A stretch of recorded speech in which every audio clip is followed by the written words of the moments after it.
This is 5 Live Formula One with Jenny Gow. Hello and welcome to 5 Live Formula One. We are about to have free practice one. It's a beautiful day here in Abu Dhabi. I look out across the marina. You've got the big hotel which the cars will scoot under, trying to avoid the walls, of course. And you've got all of the boats and yachts. There's some lovely ribbons just fluttering around in the relatively aggressive breeze. There's a couple of people in very bright pink t-shirts under an awning. They look like they're getting ready for a barbecue later on, and it definitely feels a little bit like the end of term, because of course this is the last race of the season. And Jack Nicholls, what a season it's been, and it just keeps on delivering. We thought when the championships had been won it would kind of just settle down, but no. Yeah, I mean, it's not been the best season on record, has it? But it's there's certainly been plenty to talk about since the championship got wrapped up. We were struggling a little bit in Brazil after the sort of cost cap thing had died down, but then Brazil brought up a whole load of new stories, with Mercedes taking the win and internal whatever's going on at Red Bull. So plenty to talk about at the final race of the season. The people in the pink shirts, by the way, are now clapping because I'm talking about them and they're listening to us. How funny is that? They're very excited. Hello. There we go. I'll just wave. I'll move away, otherwise you'll hear me on their radio, which is slightly later than us talking normally.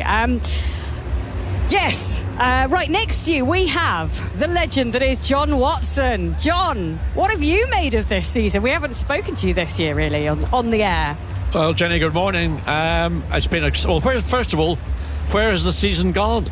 I mean, it started in March, and literally, it's gone in the blink of an eye, and here we are, 22nd race of the season, back in Abu Dhabi. As you say, a very much end of term kind of atmosphere, with all the championships now basically, apart from, of course, the key championship is who will actually finish second in the Drivers' Championship, and I'll leave that maybe to you to develop. Oh, and develop it will this weekend, I am sure, because there's plenty of controversy circling around this paddock. And points-wise, by the way, just to remind you, of course, Max Verstappen leads the championship by a country mile, 429 points at the moment. And then Charles Leclerc, currently second place with 290 points. Sergio Perez also has 290 points, but Leclerc, by nature of countback, would be second place if they ended level on points, which is very unlikely to happen, because points will be given out this weekend, and unless both of them fail to score, they can't end up on the same amount of points. Andrew Benson, BBC's chief F1 writer, my word, the last few days have whipped up a storm, haven't they? Indeed they have, Jenny, and most of it's revolved around Red Bull, hasn't it? Yes. So they're in a bit of a PR pickle at Red Bull after the team orders controversy in Brazil, which has rumbled on to this weekend. Red Bull put out a statement which some of the facts in inverted commas which were included in that statement were immediately proved to be wrong. Verstappen and Perez insist that everything's all good and they're best buddies again, but bit of an implosion over there at Red Bull, and they've actually had a catastrophe on a PR front on a number of levels, haven't they, since they won the championship, with the budget cap announcement and now this team orders fallout. So let's see how that develops further after this. Yeah, we certainly will. A couple of minutes till the start of the session. A reminder, we have plenty of drivers coming in to do free practice one, 8 in total. And the 20 drivers who have a full-time gig in Formula One went out yesterday for dinner. 20 of them, which is amazing, because it's the first time I think they've all gone out for dinner in a long time. Really nice to see. Apparently Lewis Hamilton picked up the bill, and it was his idea. Way. And it was all to say thank you. He paid the whole bill. He paid the whole bill.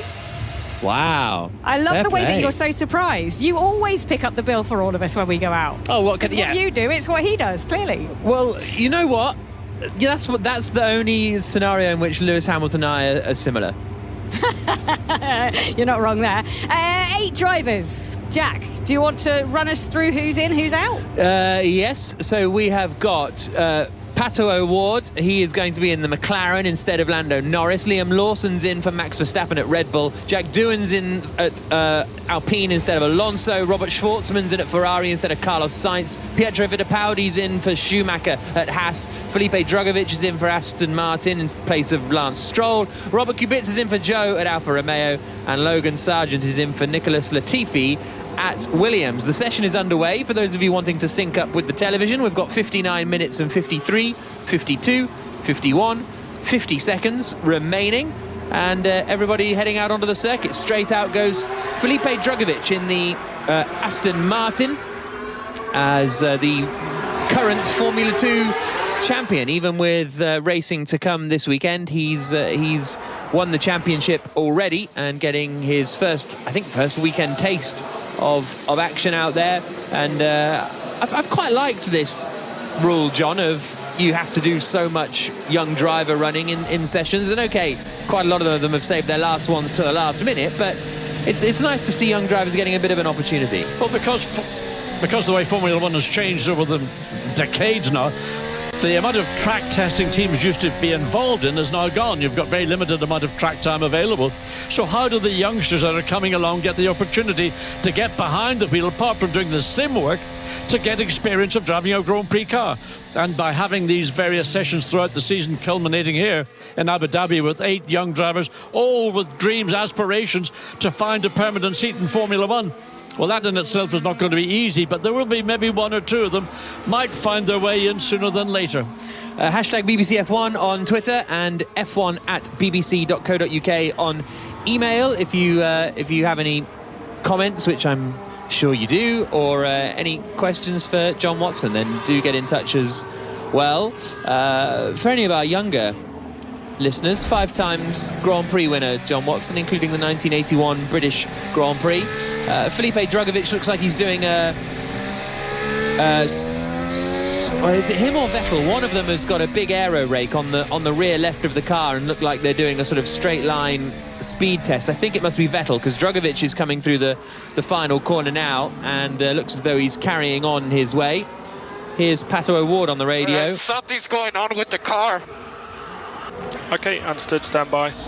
And that's always a shame, isn't it, when you go out there for your run and the car breaks down on you, and he's really struggling to get kind of any drive on it, and as it's driving along, it's sort of hopping up and down as he comes out of turn 5. Well, it's coming back basically in limbo mode.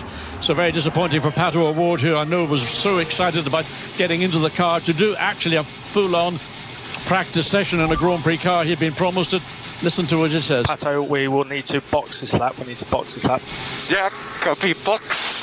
And Pato, keep it in 2nd gear, please, and avoid shifting.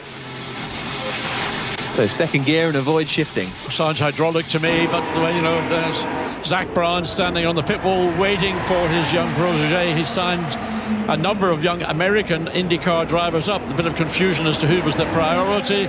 But Pato O'Ward here this weekend getting what he was promised by Zach Brown, an outing in a free practice session. And I really would love to see that kid, because he is very, very good indeed.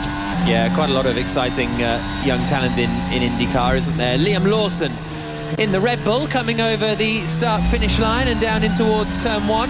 Now, he's a driver who maybe got overlooked, I suppose, a little bit by Red Bull, considering that they've signed Nick De Vries for next season instead of Liam Lawson, who's part of their young driver program. Lawson down in 7th in the championship coming into this final weekend in Formula 2.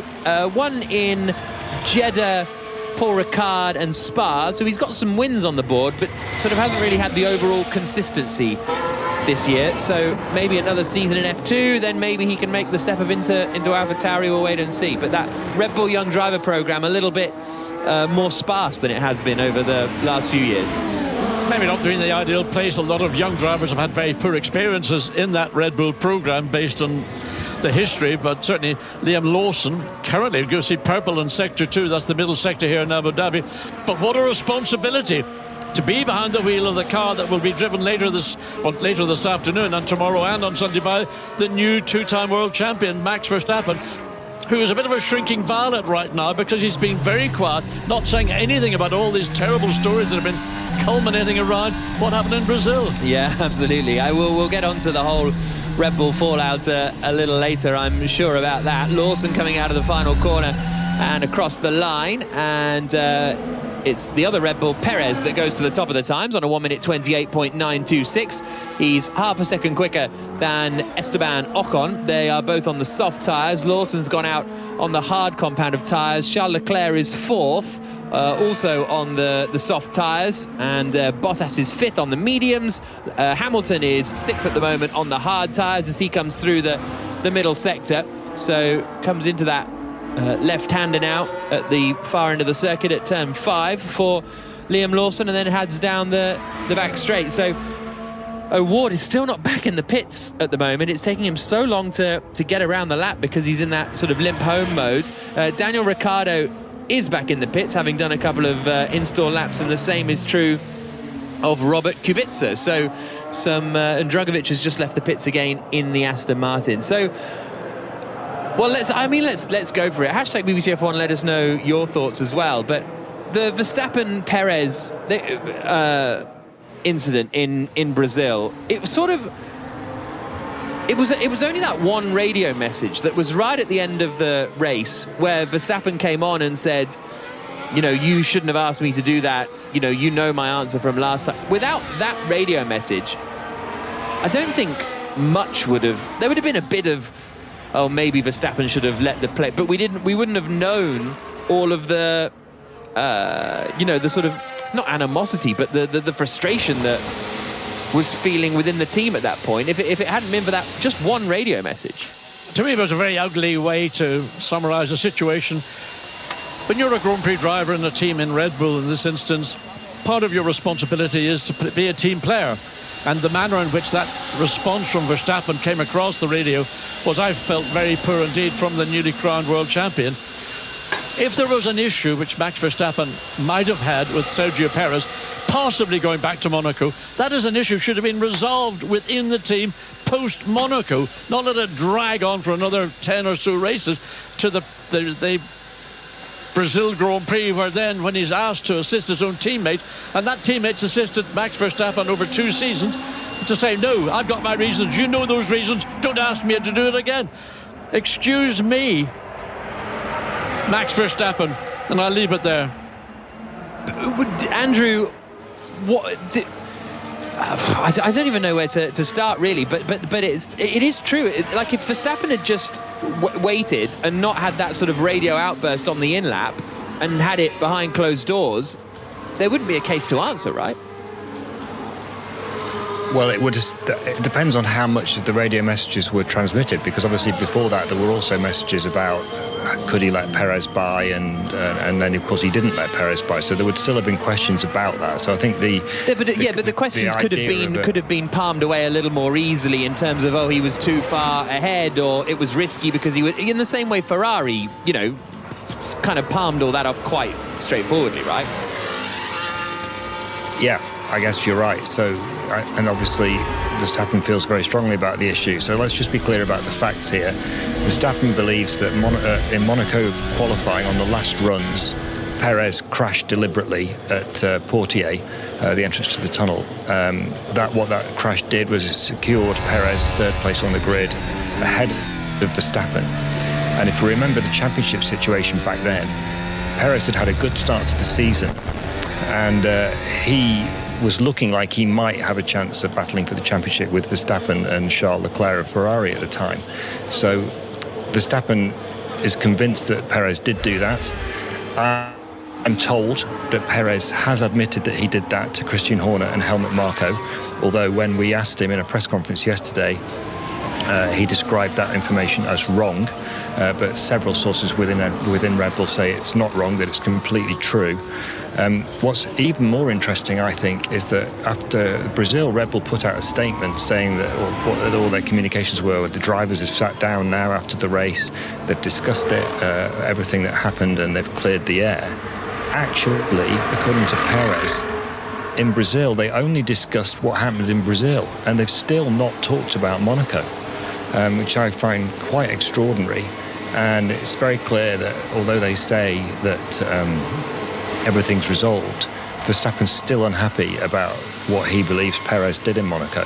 So I don't know how things are going to go for the next 2 years of Sergio Perez's contract, but it's a very uncomfortable situation. Tom tweets in #BBCF1, Verstappen is number one. Checo signed the Barrichello contract. He knows his place. For sure. But the key was that Red Bull want to have a 1-2 in the Drivers' Championship. They never had it previously. So for them, it was an importance issue. Because Verstappen and Perez were running one behind the other, and in the closing lap or laps, it would have been no problem whatsoever to allow Perez to overtake Max, purely to give him a marginal advantage over Charles Leclerc, who is on equal points, albeit he's got a win advantage over Perez. So it was work as a team. It is a team sport. You've won your championship. There was nothing to be gained by not doing it. And so I go back to this thing, harbouring a grudge from something that took place in May earlier this year, and then going ballistic on your radio to the world, and then saying, oh, it's unfair. People are writing about my mum, my dad, my girlfriend, my dog, my cat, my chimpanzee, or whatever it is he has. Grow up, Max. You should have behaved better. 49 minutes to go. Jenny? Yes, I've asked the FIA for an official comment, and I will bring that to you as soon as I can, whenever they decide to get back to me. But from what I've been told, at the moment, unless there is some substantial evidence, which is new evidence, or that they have something that can tangibly prove that Sergio Perez did crash on purpose in Monaco, they will not open an investigation. So that's my belief at the moment in the situation. And unless they do open an investigation, it's kind of that point is a moot point, isn't it? Because if they can't prove that he did crash, then everybody is kind of fixated on the fallout from this. But how do the team move forward? Because Sergio Perez is saying, and is adamant that he didn't do it on purpose. Clearly, Max Verstappen is adamant he did. And that is a real problem for that team and how they manage the situation. And it's going to be a challenge for Christian Horner to try and put everything back in the box now he's unpacked it. Andrew, is there a case for the FIA to get involved here? Well, they don't think so. Their position is that, as Jenny says, unless they get new evidence that something needs to be investigated, then they're not going to investigate. I had a conversation with someone at the FIA yesterday, and I said that there seems to be a slightly ridiculous... Here's some radio. Right, gets really bad, it's like it overheats, and lose the front to the last sector a lot. So that's Liam Lawson's radio, struggling with a bit of kind of understeer, basically. Do carry on, Andrew. I pointed out that some people might see that as a slightly ridiculous situation, given that they're not going to find. I said, you're not going to find new evidence unless you go and look for it, are you? And I said, and related it to a crime. It's like the police saying, well, we're not going to investigate this crime until someone comes and tells us that it happened. And equally, I think it seems a bit ridiculous to say there's no new evidence when the entire world's Formula 1 media is writing about what that new evidence is. So no, but you haven't got any evidence, is there? There's no evidence because you're not writing about evidence. You're right. Unless Verstappen thinking it might have happened counts as evidence, which surely it doesn't. No, define evidence, Jack. A number of us, including me, have sources in Red Bull saying that Perez has admitted to the team bosses that he did it. Verstappen believes I don't think that stands up in a court of law, Benny. I don't think someone's saying. Someone told me that he said he did it. That's not how it works. Hang on. It's enough to investigate. Look what happened with Crashgate with Nelson Piquet. Nelson Piquet's dad said that had happened. They investigated. Lo and behold, it had. So I'm not saying that. I'm just saying this is one side of the argument.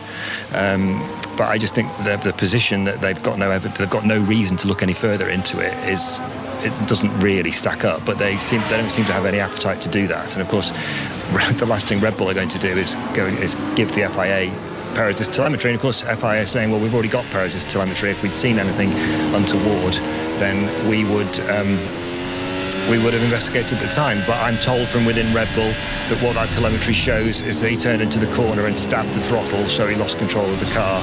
and hit the barrier. So anyway, people can make their own judgments about this, but those are the facts as I understand them. Yeah, it's very interesting stuff. Messy, it's very messy. Yeah. I mean, you're going back such a long time. The telemetry would tell the story if there was a story to be told. But going into Poitiers, turning the steering wheel, hitting the throttle when you're trying to improve your qualifying times, and then for that to be construed to be a premeditated act to affect everybody else in the field, to prevent them from improving their times for the grid. Remember, Monaco is one race in the calendar where overtaking is a luxury and very difficult to do. Just on that, so I spoke to a senior engineer this morning, and they said that they had quite a large amount of sympathy for Sebastian Vettel, and I was like, really? Tell me more, because that's not Sebastian Vettel. Sorry, I'm stood in front of his car. Okay, I was absolutely baffled then. Yeah, we were really going on quite a confused. tangent. I apologise. I'm literally looking into Vettel's eyes, and they're doing. It looks like they're doing some work with the exhaust pipe at the moment at the rear end of his Aston Martin. I digress. So Max Verstappen, because they said if you can imagine a driver, and John, I'm sure you can back this up, a driver in the heat of doing what they love to do, doing what they do best in the world, driving one of these amazing Formula One cars. They've got so much adrenaline coursing through their veins. If you haven't already sat down with your drivers ahead of a race and said, right, if X happens, you are going to have to swap places. If they haven't shaken hands on that and got the agreement there before that race begins, before you put the driver into the most adrenaline-fueled situation they'll be in, then you can't do that. You can't just drop it in and say to a driver, right, swap places then, because it just totally goes against the grain. It's not on, said engineer. And they also said you can clearly, if you look at the telemetry, tell. And it might not be that I, who is not a telemetry queen and an expert, would not be able to tell, but they said you will always be able to tell if someone's dumped it on purpose, because you know how your driver drives. So I'm pretty sure within Red Bull they 100% know whether he did or did not drop the car on purpose as he went through Poitiers. Yeah, it's very interesting. And I mean, there is a point that, you know, if they hadn't discussed it before, if they'd all agreed, because coming into this weekend, it's, you know, seemingly agreed that if Verstappen can give a position to Perez, then he will, and that appears to be the deal, as it were. But if that wasn't discussed before Brazil, can you just spring that on a driver? I would be very, very surprised if a team at the scale that Red Bull operates, that those kind of circumstances would not have been, spoken about, because it's blindingly obvious that while Max Verstappen is the world champion, there's a battle for second place in the championship. The team here watching now Sergio Perez trying to get him up into a slightly more solid provisional second place to try and consolidate that to take second place. I cannot believe that there was never discussed. I'm flabbergasted that the team would not have brought it up. Yeah, I agree. It's a very bizarre one. 42 minutes and 10 seconds remaining. Perez has just gone quickest on a 1 minute 27.8, 600ths quicker than Charles Leclerc. Liam Lawson's gone third fastest currently on a hard tyre, whereas Perez is on the soft. So that's a pretty decent lap from Lawson. Ocon fourth, Tsunoda fifth, Albon, Bottas, Gasly, Doohan and Sargent the rest of the top 10. Jenny? Yes, I am at Sebastian Vettel's car. They're just putting the bodywork back on. I gave a little clue to that by getting it totally wrong. But underneath his Aston Martin, they've got a lovely Danke Seb from all of us. And that's kind of just as you go into the lip of the garage. And I'm guessing that the names of everybody in the team, potentially, or people that have paid to be on his helmet, which is called the final lap, they make up the writing of Danke Seb. He's also got his father, Norbert, is here this weekend, and as a gift to Sebastian for his final race, he's given him his first ever race suit from karting and his first ever helmet, and they're actually hanging up just at the back of the garage. He's been in this game for a very long time, let's put it that way. He's grown a bit since his first karting outfit, which actually green, like a faded Aston Martin green with 2 yellow stripes across the chest plate and then orange cuffs on the arms and legs. Lovely. Did you have your first racing suit? Jacko, I do. And I bought it in 1964 from Paddy Hopkirk Accessories, motor accessories in Belfast, and it's a burgundy colour, a single very thin layer of cotton. Still got it in my attic in my house in Oxford, and I have to say, Jenny wouldn't even get into it. Really? Because I was, in terms of height, I was same height I am now, but I was skinny as a rake. Really? And I mean, I look at it now and think, how did I ever get into those? Well, I did, but I keep everything. Nothing gets away. 40 minutes and 7 seconds left on the clock. RW Clip says, late tuning in and I hear John Watson, thought I was listening to GT World Challenge. No, but Andy Soucek was in Austin for the Grand Prix. That was a bit of a strange one, bumping into Andy Soucek in the paddock, but no GT racing here. Just F1 free practice, and Perez is quickest and he's back in the pits. Ocon is 4th quickest, Tsunoda is 5th, Albon, Bottas, Gasly, Doohan and Sargent the top 10. Ricciardo in 11th, Hamilton 12th, Kubica 13th, 14th, Magnussen 15th, Russell, and then Fittipaldi, Schwartzman, Vettel, Drugovich.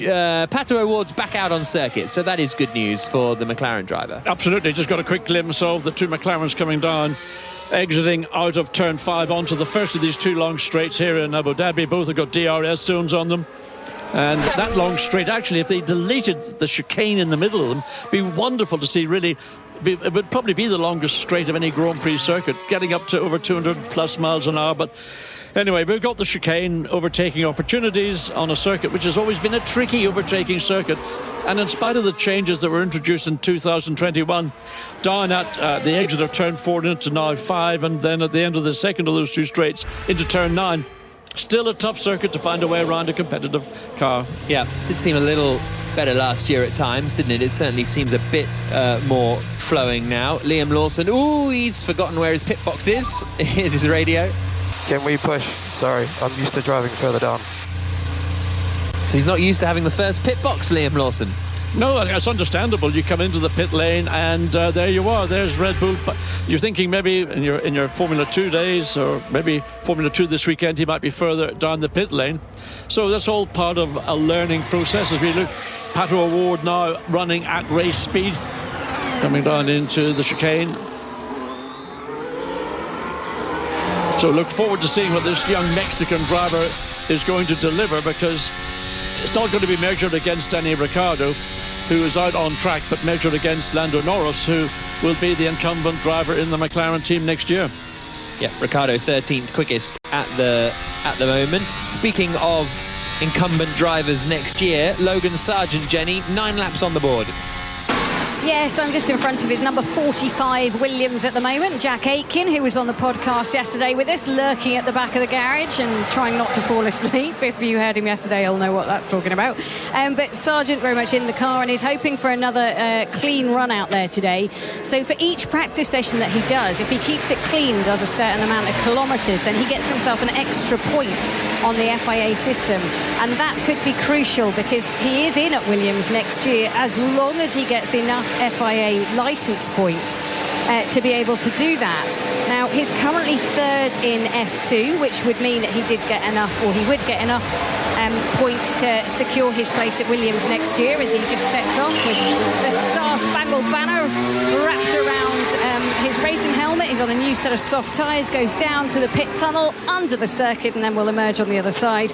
But yeah, he's currently 3rd in the championship. As long as he finishes in the top 7 of the championship when it finishes this weekend, he's fine. He's in at Williams, and that's all good for him. But I think it must be quite pressurised for him this weekend, knowing that what's at stake.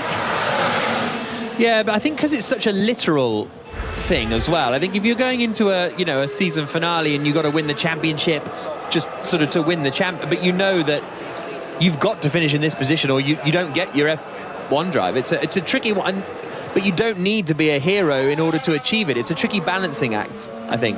Basically, he's just got to keep out of trouble and do what he's done pretty much through the season, and run on the front half of the Formula 2 field. But, the start of this race into turn 1, it can always be a little bit messy. So just make sure you're watching both sides, use your peripheral vision, use your mirrors to avoid contact, possible, race-ending contact when your two races get underway. Daryl's emailed in saying there is another way in which Leclerc and Perez could finish level on points. If one of them finishes 9th and the other finishes 10th with the fastest lap. Do I win the prize for pedantry? Yes, you do, Daryl. Congratulations on your prize.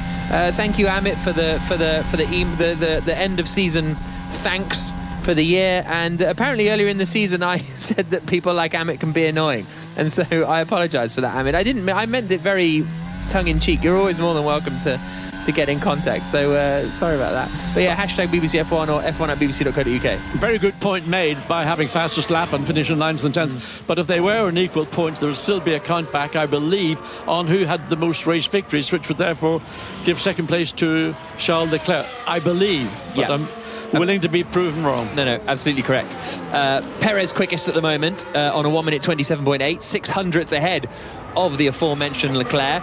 Lawson in third, Ocon in fourth, Tsunoda's in fifth. Perez has done 9 laps on the softs, Leclerc's done 10 laps on the softs, Lawson's been running on the hard tyres this whole time. Tsunoda's just put a new set of soft tyres on. Mick Schumacher, Watty, out for next season. Nico Hülkenberg in. It's an interesting one, that. It's a harsh decision. I think the reason why Haas have gone down the route they have chosen is because Mick had a number of significant accidents which hurt the team in terms of points, but ultimately hurt the team more because they have to then replace all the parts that have been written off in those two, particularly those 2 big shunts that Mick Schumacher had. That then sets back other development work that the team want to do. So Haas looks to me they're trying to have a more conciliatory kind of driver lineup.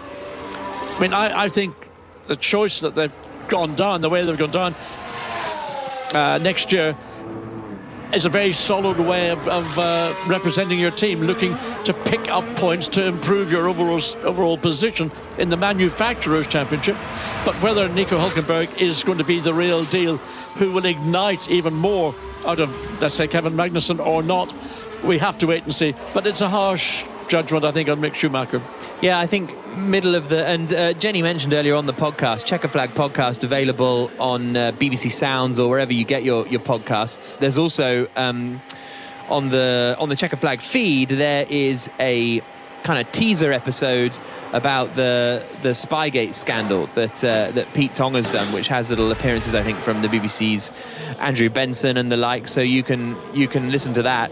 But I think Jolyon was making the point on the podcast last night that there was a midpoint in the season where Mick suddenly looked like, okay, he's kind of got it now. He's there or thereabouts with Magnussen. Here's Doohan's radio. Engine hot. Yeah, let's switch off, please. So sorry, guys. He's got no worries, mate. That's what these sessions are for. Little issue, whether that was him not controlling the engine or not. I'm not sure why he apologised for that, but we'll wait and see what happened there. But what was I saying? Oh yeah, there was a midpoint of the season where Schumacher, that last crash was kind of in Monaco in sort of May, and then he started to kick on and scored some points in Silverstone and Austria, but then it's kind of plateaued a little bit, and that FP1 crash in Japan wasn't ideal for him either. No, going back to it, Haas is a team that needs to score as many points when the opportunities arise. They may occasionally get through to FP3 and then get the benefit of a good grid position, but if they're not going to have that, they're starting in the middle or maybe at the back of a grid, they then have to focus on doing everything they can to get points. And it's the potential that an inexperienced driver, in relative terms as Mick Schumacher is, against a very experienced challenger like Nico Hülkenberg, who has done many seasons and has got what I would call a good Formula One head or brain. Whether he'll have the pace or speed coming back after 2 years out of the cockpit as a race driver, that's another mission, because the time spent it'll be in a simulator, the limited amount of track time. Big spin there, and I think that's for Latifi going off down at the obviously it's Sargent because he's in Latifi's car, so that's a spin for him, and he's 4th quickest at the moment at turn 1. Seems as though he sort of locked the rears or something, but the car's just spun around and he needed a clean session, but he's managed to keep it out of the barriers there, Sargent. Yeah, look, there's coming in, there's a puff of blue smoke, which I think came from the rear of the car. The car then went into that long looping spin and ended up just about nosing into the Tech Pro barrier at the outside of the corner. So maybe very light damage just getting a view of the car coming around. The nose looks as if it's pretty much okay. He may have gotten away with it, but he's got 4 very flat spots on that set of red sidewall tyres. Just on Mick Schumacher, I'm down at the garage actually. Mick's out on track at the moment. No, he's not, because he's not in the car. It's Pietro Fittipaldi. His car's out on track though. Kevin Magnussen the other side of the garage. And this is a team that really wants to push on. I was talking to Kevin yesterday, and after their incredible pole position in Brazil, they really feel like they're getting some momentum, and it's important for the team to capitalise on this. They've got a whole load of new partners coming in that they're really excited about, and I'm very proud of the new investment that the team will have, especially next season. And they're in a real fight at the moment, aren't they, in the championship? They are just 2 points ahead of AlphaTauri, and they know this weekend... Tyres are gone. Apologies. That's Logan Sargent just reporting what he said, that he's flat-spotted all the tyres, so they're gone. Do carry on, Jenny. Yeah, so they're battling for AlphaTauri. AlphaTauri have 35 points, 37 for Haas because of the extra point they managed to pick up last time out when they were in Brazil. And they just want to keep that place. For them, that is worth an awful lot of money that they can reinvest within the team. So all eyes on those points this weekend. They haven't really got much of a chance, unless something weird happens, of catching those ahead of them, which is Aston Martin on 50 points and Alfa Romeo on 55. But there are some good tussles in that championship for a lot of money, and still there to be taken, really. Yep, I think that's absolutely true, and it's very tight at a few positions in the championship, isn't it? With 4th and 6th and 8th, all very close in the constructors' standings. Of course, you end up having that slight positives and negatives in that you get a bit more prize money, but now you get a little bit less development time. Alex Albon's just on a quick lap. He's on a quick lap. He's on a new set of soft tyres, and he's going faster than anyone at the moment in the middle sector in the Williams. George Russell comes across the line, race winner last time out, and has done 16 laps now on the hard tyres, and so he's currently 11th quickest, Hamilton 9th quickest. So once again the Mercedes running a little heavier than everybody else. Here comes Alex Albon now into the final 2 corners, out across the line, and he slots into quickest, a 1 minute 27.840, so goes about 100th quicker than Sergio Perez, while his teammate Logan Sargent is back in the pits with not only a big old flat spot on that front right. And so the thing for Sargent here is that he does need to get the required amount of laps in. He's currently done 13, and he can go on to was this his second set of tyres? It was his second set of tyres, but he can probably go onto the hards and just poodle around for longer. But I'm sure they'll work out a way of getting it done. But Alex Albon has gone quickest in the Williams, 27 minutes and 23 seconds on the clock. Hamilton improves in the Mercedes, and he goes from 9th position up into 7th position, half a second away from Albon, but he is on the hard tyre and probably running a little heavier than those out there. Felipe Drugovich also lapping well on this lap. He's done 12 laps so far on the Aston Martins. He's slowest at the moment, but he is improving this time around. Sergio Perez just started a lap and then went wide at turn 1. Yeah, way off the racetrack. He's backed out of it now. He realises that there's no point in continuing if there's going to be a lap time deletion. That would be because of his exit out of turn 1, so he's just rolling down the hill, coming down to the far end of the circuit into the revised hairpin at turn 5, and will probably go into a reset mode, just take it easy till he gets back to the final turn on turn 16, then start all over again.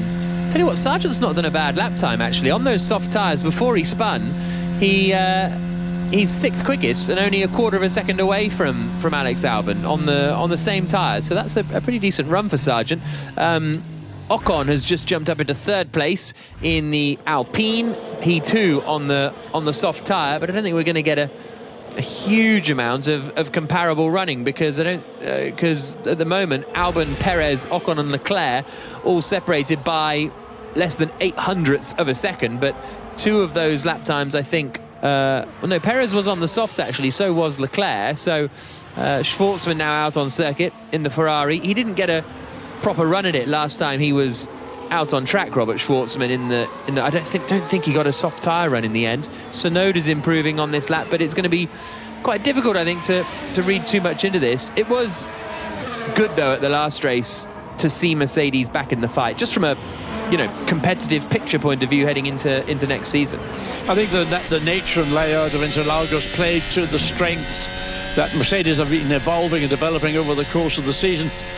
Here in Abu Dhabi, with the nature of particularly those two long straights, where the philosophy within the aerodynamics of the Mercedes may not work for them as advantageously as we might see on a Ferrari or certainly on a Red Bull. So it may be a battle for who will be the third row of the grid manufacturer, and most likely it'll be a battle between the two Mercedes drivers, I suspect, because Red Bull and Ferrari, I feel, are going to have the advantage in overall pace. Yeah, it seems like we're back to that sort of regular circuit where that is the scenario. Robert Schwartzman improved on that lap, 10th quickest now in the Ferrari, 8 tenths away from Alex Albon. He's done 13 laps now on those soft tyres, but that was an improvement. Quite a bit of work going on Liam Lawson's car. Looks like are they like shaving away a bit of the barge board or something? Couldn't quite make it out before it got blocked by a lot of mechanics, but quite a lot of work going down on the front right. Or are they sticking a bit on? I think he may have been off track somewhere, because the deflectors just ahead of the floor, I think there may have been some damage, and they've got bits and pieces they've got gaffer tape. That's part of the fix, the temporary fix. So whatever happened to Liam Lawson, there's been a little bit of damage. It may have been on the exit of turn 1, where it is easy to run wide and there's a curb, a step curb, and that could be maybe the reason why there's a little bit of damage to that part of the aero in the front of the car. Perez is quickest in the middle sector. He's on a new set of soft tyres, and he's just coming under the hotel and then doubling left again before coming up to the final two corners. Now it turns 15 and 16. Used to be 20 and 21, but the removal of 5 corners means all the corner numbers change, obviously. And Perez goes quickest by 7 tenths of a second, ahead of Valtteri Bottas, who's second fastest now. Albon drops to third. Leclerc's just gone out on a new set of soft tyres as well. So only one Ferrari and one Red Bull in this session, as a reminder, in terms of the regular drivers, because you've got Lawson and Schwartzman out. So it's only Perez and Leclerc that we can try and get relative lap times from. Perez found about 8 tenths of a second. We'll see what Charles Leclerc can find. He's just coming into the final 2 corners, and this will be our first real like-for-like match, I would suggest, of Ferrari's pace and Red Bull's pace as he comes down in towards turn 1. Again, a bit of an unrepresentative session, this one as well, because the track temperature's up at 45 degrees. Air temperature's, big wiggle for Charles Leclerc coming through turn 1. That's exactly what Perez had on his first push lap, which he had to back off from, and Leclerc has backed off as well. So yeah, turn 1 a bit tricky. It's the exit of turn 1. If you run that little bit too wide and you catch the painted curbing on the exit, different level of grip between the curbing and the racetrack, and the back end suddenly snapped out. His exit wasn't as wild as Perez was previously, but again, Charles Leclerc on that set of red sidewall Pirelli tyres has backed out, and he's going to cruise around and start all over again. It's always an issue, the exit of turn 1, that it's easy to overrun, misjudge it, and then lack of grip at the exit. Remember, this is a racetrack that tends to evolve a lot over the period of the 3 days. Also, going into the evenings or the later session this afternoon, track temperatures will be different, ambient temperature likewise will be different, because you're going into darkness. Yeah, absolutely. Here's Leclerc's radio. Got a snap in the exit of turn 1. Copy, understood. Got a snap on the exit of turn 1. Yeah, I think, as I was saying, at 45 degrees track temperature now, air temperature up at 34, which feels quite hot even for Abu Dhabi. I swear it's usually sort of high 20s rather than up at 34. Jack, just go and stand on the shade of one of the buildings, because it's such a low humidity here. If you're out of the sun, it's freezing. Yeah, we I don't need to tell. We went to the. Well, I'm telling it now. Went to the water park last year, which felt like a great idea, and it was a great idea. I had a great time. Absolutely freezing. Absolutely. Once you're in the shades queuing for a ride and you've just, got all wet, freezing. Anyway. Sergio Perez is quickest at the moment, Tom, a 1 minute 26.967. He's 7/10 quicker than Valtteri Bottas. Charles Leclerc in the Ferrari just tried to do a lap but made a mistake at turn 1, so he's going to go again. And we haven't seen the representative pace yet from the Mercedes either. So 20 minutes to go in this session.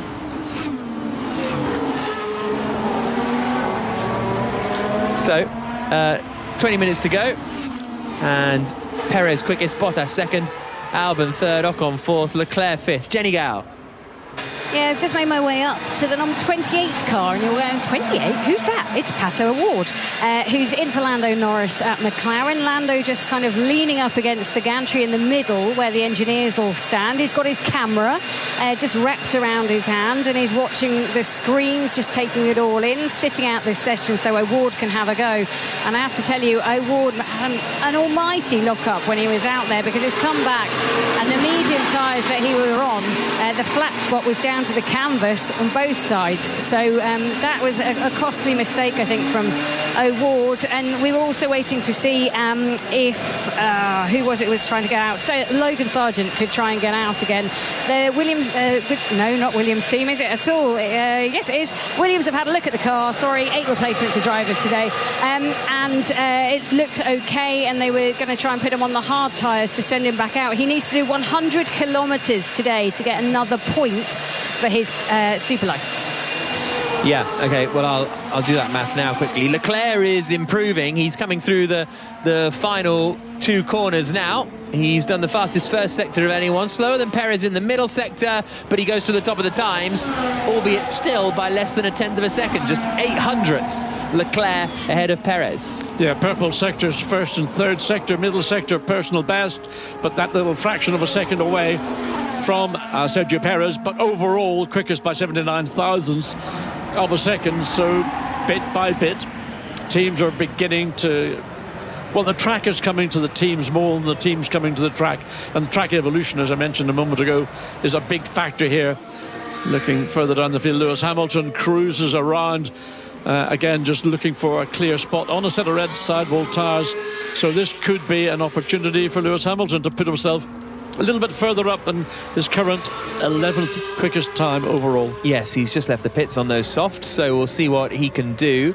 19 laps is what Logan Sargent needs in order to hit his 100 kilometres goal, so that is another 3 laps, so he should be able to do it, and that will help him towards his super licence points for next season, as Hamilton just keeps out of the way of Esteban Ocon. And we'll see what Hamilton can do on this run, whether he can get up in the mix with Leclerc and Perez. Kevin Magnussen into turn 1 has just had a big lock-up on the left front, and then therefore went a bit wide. Yeah, I think he might have gotten away with it. There was the left front that dragged. It was just the unloaded inside wheel into turn 1. But he managed to get it released just about the apex of the corner and stayed on the racetrack at the exit. So good job by Magnussen to basically recover from a minor lock-up into turn 1. Here comes Hamilton, down in towards turn 1. So let's watch this lap as he swings into the left-hander. No troubles for him through that first corner, where there were for Leclerc and Perez on their first runs, and then he flashes down through the first sector split, and he's quickest of anyone. Faster than Charles Leclerc by almost 1/10 of a second. Onto the brakes, down through the gears into turn 5, the corner where Max Verstappen overtook him for the championship lead, and then he fires out onto the back straight. Sector 1, arguably Sector 3 will be the 2 sectors on the track where the Mercedes will be very effective. It's this part of the 2-part straight where possibly, and wait for the sector times for second sector to conclude, because that actually will be just probably in a few seconds' time coming up to see whether it's green for personal best, or if he's managed to get a purple sector in Sector 2. He's coming down now through towards turn 9. That's when the split is, and he's almost 4/10 up here, Hamilton, after the middle sector. This is a good lap. Very good lap. So we might well see Lewis Hamilton being the first driver to get, well, certainly a low 1 minute 26 second lap. And so into that final sector now. He was still slower than Perez in the middle sector, but only by a fraction. 2 more corners to go for Hamilton in the Mercedes. Fires it into the the final corner at turn 16, sliding as he does so, but he goes quickest by a quarter of a second. So Hamilton fastest on a new set of tyres, and presumably a comparable lap that to Leclerc and Perez, and he's a quarter of a second clear. He's done it a few moments later than the times from Leclerc or Perez. So again, this thing of track cleaning up. So every time your car completes a lap, or all 20 cars complete laps, the track will improve. Also, ambient temperatures, or maybe they've peaked track temperatures likewise, so maybe it's becoming slightly more favourable to putting in those quick laps as the session runs down with about 15 minutes remaining. George Russell is just starting a flying lap now in the other Mercedes. He's coming through sector 1, and he is quicker than Hamilton in the first sector. So Russell's on a good lap here too. This is looking very positive indeed for the Mercedes team. Oh, but you need one more push question. Well, I would like to. Yeah, that's okay. Yeah, I just have no knowledge about these tires, and I screw it up a lot of places. So that's Robert Kubica being asked, do you need one more push? He's like, well, I'd like to. That'd be good.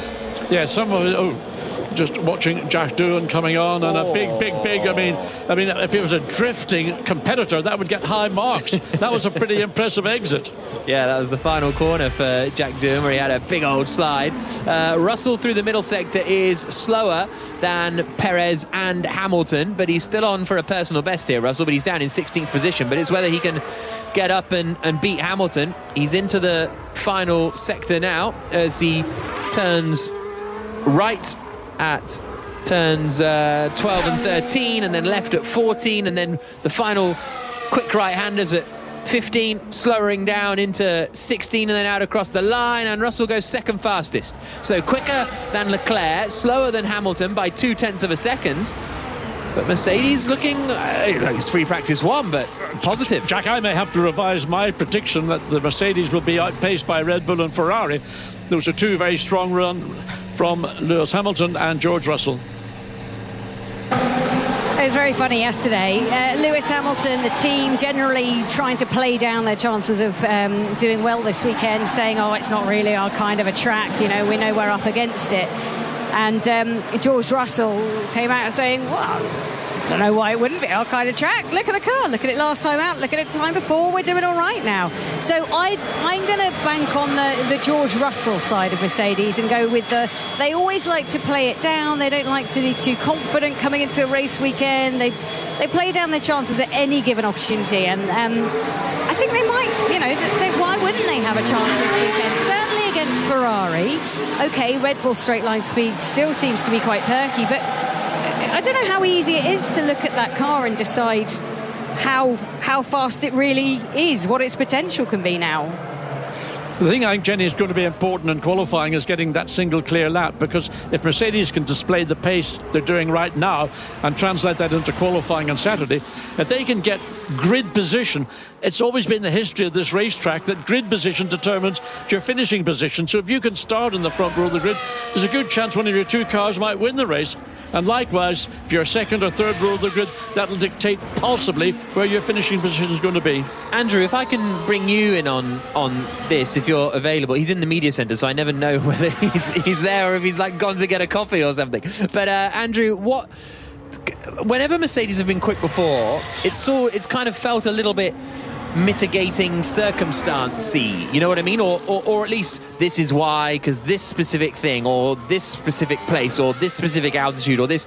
If they're quick at Yas Marina, then that's, your most bog standard Tilkedrome you can find. So that's why aren't we expecting them to be quick here, I suppose, is the question. Well, I think it's a question of who we is, Jack. Hamilton is reflecting the sort of general view of the Mercedes Who engineers. are we, Andrew? That's a deep question. I like it. Who are we as people? It's very interesting. He's reflecting the engineer's view, which is that the car's still a bit draggy, and so there's two long straights here in Abu Dhabi, and so they expect to lose quite a lot of time to Red Bull on those straights. Having said that, it's in terms of your question about specificness of circuits, what's become clear as time's gone by since Mercedes introduced their upgrade in Abu Dhabi, which was not only an aerodynamic upgrade, but in Austin, they took quite a bit of weight out of the car, and the car's mass has been one of their problems this year. It's become apparent that they've made quite a significant step forward with the car with that upgrade. So it was competitive in Austin, where they didn't win, but they were in contention after Verstappen had his pit stop problem. But they didn't think Austin was going to be a particularly great track for them. They did think Mexico was going to be a good track for them, and they were absolutely competitive there. And actually, I think they were pretty clear even on the race weekend that they messed up the strategy in terms of tyre choice in Mexico. And I think as more time's gone by and they've done more analysis, they do actually think they could have won that race. And then in Brazil, they were absolutely flying. And one of the interesting aspects of Brazil actually was that they weren't losing the same amount of time on the straights to the Red Bulls as they had been at previous tracks. We don't know whether that's going to be the case in Abu Dhabi again this weekend, but I spoke to one of the Mercedes engineers after the race, and I said I mentioned that looked to be the case, and he said, yeah, we noticed that too, but we're not really quite sure why. I think the overall scenario is that they've now got a properly competitive car. Some people are even talking about it as being the fastest car in Formula One at the moment. I'm not quite sure whether that's clear, and we also don't know whether Red Bull have turned anything down. For example, maybe Red Bull didn't have its advantage on the straights in Brazil because their engines are getting towards the end of their lives and they don't want to push them too much because they've got really not very much at stake. I don't know, that's just speculation. But they do look properly competitive, and I did come into this weekend thinking more of the Russell frame of mind. It's just guesstimation. Why wouldn't they be competitive after they've been competitive at three different kinds of tracks? And we haven't got Verstappen out on the track at the moment, but it's looking good for now. Certainly is. 8 minutes and 50 seconds to go, and Hamilton is quickest and Russell is second, Leclerc is third, Perez is fourth, Lawson is fifth. Pato O'Ward, he just had a bit of a moment at turn 9. I think he thought he was back on an oval racetrack in North America, because turn 9 is a semi-banked, long left-hand curve, and he went into it, turned the wheel, back end snapped out. You don't do that on an oval circuit, but anyway, he recovered and he went on, and it's been a great learning experience for this young Mexican talent. Waiting to see whether ultimately he will get the opportunity to step into Grand Prix Formula One, which is his dream. It's feels like a very strong IndyCar grid at the moment, with because people have spoken about Colton Herta and the like, and obviously that didn't work out, but it feels like quite a strong field at the moment over there, and Pato O'Ward is one of those quite exciting prospects, I suppose. I think there's a lot of very good drivers racing in North America. I would love to see whether it's a Mexican or a North American or whatever coming and getting involved or being a part of Grand Prix. And now Pato O'Ward represents America. Colton Herta was the one maybe most people were focusing upon, but then there's issues over licenses and what qualifies, and are the points, the allocation of points for being an IndyCar driver fair, or should they be raised to a higher level than that, say, Formula 2, which is where they're basically sort of centering on. Jenny? Yeah, Pato O'Ward's a great guy as well. I've known him for quite some time. We did a Race of Champions event together, and he is so full of energy and so full of life. I think he'd be brilliant to get into the F1 paddock. I think his chance is gone now. I think there's too many people associated with McLaren that kind of gazump him for that spot. But he was really excited. He was meant to be driving in Mexico for his practice session. And then, of course, it rained in Japan, so they had to cancel that Pirelli tyre test and put it into Mexico. So his chance to drive in front of his home fans in Mexico disappeared, which I do feel for him, though, because it would have been incredible.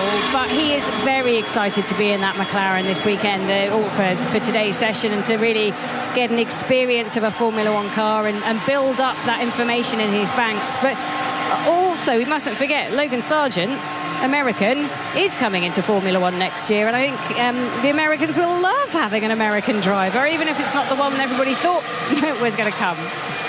Jenny, just a thought. I mean, I'm a bit of a fan of Pato O'Ward. Imagine if he was given the seat in the McLaren for next year alongside Lando Norris. Who is the bigger character or personality? It's a good... yeah. They're both quite lively, aren't they? That'd be fun. I'm trying to be very busy on social media, that's for sure. Really? I don't think I follow... Well, I'm not on social media, but I didn't know Pato was big on the socials. Does he post a lot on Instagram? I suspect in Mexico he's massive. Well, yeah, that's actually very true. So, Hamilton quickest, Russell second. Here's Pierre Gasly's radio. Oh my gosh, what the... Didn't expect Fittipaldi to go there. It was a very odd move from Pietro Fittipaldi in the Haas. Gasly was coming up behind him. They were both coming to lap Tsunoda. Gasly went to the inside of Fittipaldi just as Fittipaldi decided to go to the inside to pass Tsunoda. A bit of a close on that. Bad communications on the second of the two straights. An incident that could have been unfortunate turned out to be, well, hold your breath and think about where we are with 5 minutes to go. On hashtag BBCF1, Isaac says, how will I know what to eat for the next 3 months? Isaac's the one who's always asking for food recommendations. Tony says, always love a 1 p.m. FP session in the UK because it allows me to watch Bargain Hunt and then switch on to BBC One. So BBC F1, I should say. A question here, and I'll throw this to you, Jenny, first of all, and then Benson. Would Mercedes be better off finishing third in the Constructors to get more development time for next year? That's what Richard reckons. I think yes, but they are determined to finish as high up as they can. I've actually asked the question because I was intrigued to know which they felt took kind of more weight for them, was the priority on development time with the extra 5% that they'd get from finishing third, or if it was the money that they'd rather have, and they were just, it's about pride for them, and it's about the racing, I suppose, ethics.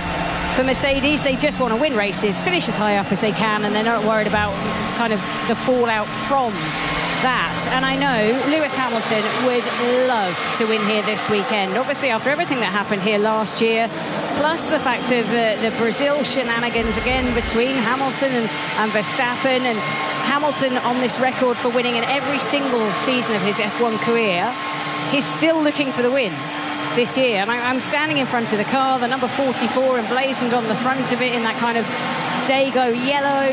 It's got a Pride helmet on this weekend. He's using his platform very well here, but there is nothing he'd like more than to stand on the winner's podium and do that for him and for Mercedes. 3 minutes to go in the session. It's an interesting, now there's the budget cap in, John, where, you know, you have that sort of decision to make, I suppose, of do you want the development time or the money? It's ironic you get a penalty for being successful. I think I would agree with Jenny in that Mercedes will want to finish this race if they can get Lewis to win or George to win his second Grand Prix. They will take that 5 second of that penalty in terms of success. They will use the time they have in an even more efficient manner. And look at the Mercedes team is just full of racers. They will take a result over backing off to try and get that additional percentage of time.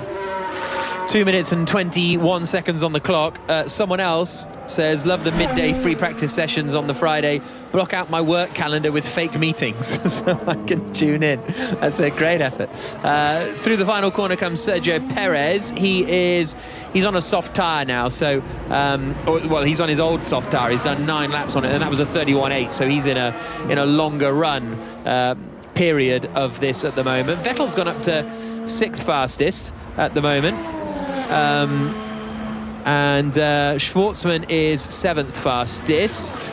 Drugovich slowest at the moment in the other Aston Martin, but he may well have... He's done 6 laps on these soft tyres, but he's about 1.4 seconds off Sebastian Vettel. And in fact, Lawson's and Schwartzman and Sargent are the 3 that are not in the sort of bottom of the running order at the moment, because it's Fittipaldi 17th, O'Ward 18th, Doohan 19th, and Drugovich in 20th. It's a bit too late in the... It's a bit too late. I'm going to go for it anyway, really quickly, because Fernando Alonso said it took him a year to properly get back after missing out. We were talking about Hülkenberg earlier coming back in. Fernando Alonso said yesterday he was kind of back straight away, but it took him a year last season to then be sort of fully on it. And I wondered because you had a bit of a F1 comeback. What was that experience like? Because you've been racing in the meantime, right? Yeah, stepping out, in my case, it was 2 years, and the transition from the cars that I raced, from an aspirated Cosworth car to the full-on twin-turbo cars of the middle 80s, was not so much the physical driving of it. It was the additional speed, the closing speed into a corner, for example, and judging just your brake distance speed relationship. So that took me the race I was in to get to the level I felt I should have been when I should have been starting the race. And I think that, you know, anybody coming in after a layoff of 2 years, Alonso, I mean, look, you're talking about a god in Formula One terms. If he said it took him a year or the part of a year to get back to where he would be intuitive and everything that would be a part of his, you know, driving abilities, well, if it takes him that length of time, everybody else is going to be in much the same situation. Yeah, really interesting to see what happens with Hülkenberg next season, as the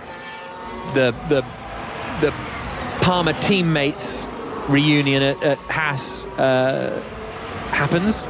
Checker flag is out, and Hamilton is going to end the session quickest for Mercedes then on a 1 minute 26.663. 0.2 quicker than George Russell, a quarter of a second quicker than Charles Leclerc in the Ferrari. Sergio Perez in 4th position and Liam Lawson in 5th, only 0.2 away from Sergio Perez. Vettel 6th in the Aston Martin, Robert Schwartzman 7th for Ferrari, 8th is Daniel Ricciardo in the McLaren, 9th is Valtteri Bottas, and 10th is Alex Albon. Felipe Drugovich just had a bit of an odd moment coming into the final corner. Was he trying to get out the way of someone? I think he was. I think there was a McLaren behind him, and he dived out of the way of I think it was Ricciardo, but at the sort of last minute really didn't quite have the information that Ricciardo was arriving so fast. I saw that Drogovic was about to prepare for a lap, saw the McLaren in his mirrors, did the right thing, stepped to the left, but of course it confused Ricciardo. He didn't know what was going on from the driver. He wasn't sure which driver was in the Aston. We had the benefit of seeing it on screen. So I think I got to Ricciardo in 8th. 9th is Bottas, 10th is Alex Albon, 11th for Gasly, 12th for Ocon, 13th for Tsunoda, 14th for Kubica, 15th for Logan Sargent, and then it is Magnussen, Fittipaldi, O'Ward, Doohan and Drugovich, the 20 drivers. And that is free practice 1 done. Obviously no Verstappen in that session. He was one of the 8 drives to sit it out, so he'll be back in free practice 2 in a more representative session. John Watson to come later on this afternoon, because the sun will start to set and the track temperatures will decrease. Yes, I look forward to seeing Max behind the wheel of his Red Bull. Liam Lawson has brought it back in one piece, so some of the tyres maybe a little shabby, but nevertheless Max, no doubt, one flying lap, he'll be back where he normally is. It's hard to get a real gauge for the reasons I've just said in this session, because we don't have a Verstappen in there. But what can we read from what Perez managed to post, and Lawson just behind him in the timings, which is good stuff, I would suggest, from him. So I would, if I'm absolutely speculating, well, please do. That's what we learn. I'm saying Verstappen's topping that session, but by a 10th ahead of Hamilton and Russell, and then Leclerc, and then by that, my logic there is he's maybe 4/10 quicker than Perez and 9/10 quicker than Lawson, you know. So I think we'll see what happens come FP2 later, but I would suggest that it could be a Hamilton Verstappen, or let's say a Mercedes really? Verstappen fight for the front here. But you know, we've got a long way to go, but that was certainly way more encouraging for Mercedes than we probably expected, to be honest. That Austin update, as Andrew was saying earlier on, looks like it's, you know, really done the job. Good stuff. We've just got under 2 minutes, and Watty, I wanted to ask the question. We'll have to do it relatively briefly. We can get stuck into it a little bit more later on. But driving style, when it comes to Verstappen on Hamilton or Verstappen on anybody else pretty much in Formula One, what do you make of it? Concerning, because I think there is something between Max Verstappen and Lewis, not Lewis and Max, which I felt was a throwback to what we saw in Brazil when they came together at the exit of turn 2. It was a throwback to what I watched in Monza 21, when Max made a move into a closing gap into the chicane at the end of the main straight. It was a no-brainer. It was never going to work. And likewise, to think you can elbow, bully, hip and shoulder your way through Lewis Hamilton, who did give some room, but Max was just, I'm coming through regardless. And if the two had crashed out, Max would not have been unhappy because you'd have taken his, whatever you want to call him, Lewis Hamilton out as well. So if they start on the front row this weekend, let's take Jack's hypothesis or speculation. Are they able to have a clean race, the two of them? It will depend which of the two would start on pole position, because traditionally here in Abu Dhabi, the driver on pole position is the driver who gets into turn 1 first, and usually is enough of a car length ahead. So hopefully there wouldn't be any contact, but you never know with those two. Well, Lewis Hamilton is the fastest around this Abu Dhabi grace circuit, ahead of Russell and Leclerc. We've got plenty more practice coming up for you when our 8 drivers return to their usual seats, and we'll see the return of Max Verstappen. Thanks for listening. This has been an IMG production for BBC Radio 5 Live.